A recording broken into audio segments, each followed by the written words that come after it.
So we're here today with Alcona Health Center's registered dietitian nutritionist, Denise Thompson, and we're talking a little more about holiday eating.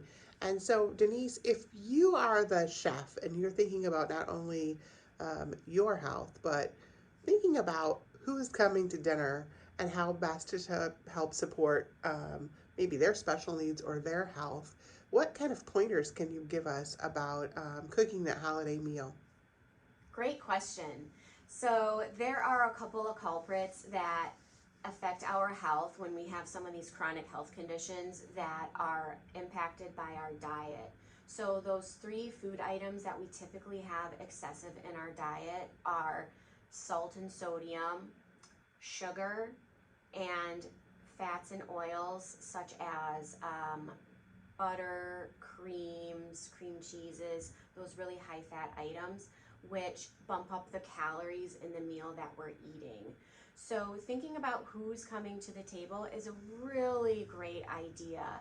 I think a way to approach this is to think about your recipes, and do you have recipes that will still taste good and taste the way they should using less salt or butter or sugar in them?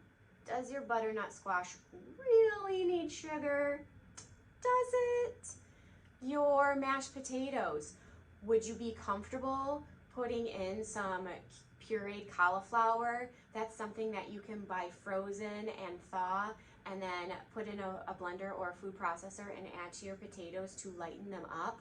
Another vegetable that can be added to a potato, a mashed potato, is actually rutabaga. Rutabaga is really great and really easy to hide in mashed potatoes. And so again, steaming that or boiling that, whipping it up and stirring it into your mashed potatoes will make it a lower carbohydrate item for your people who are trying to follow a more low carbohydrate diet or manage their blood sugar. Our recipes that call for cream soups. Cream soups are actually pretty straightforward to make from scratch.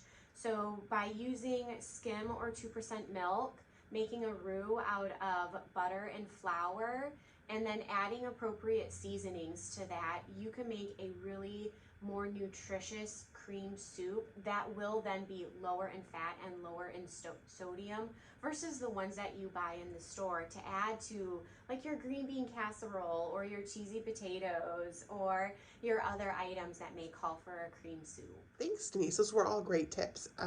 Is there anything else that you'd like to share with us?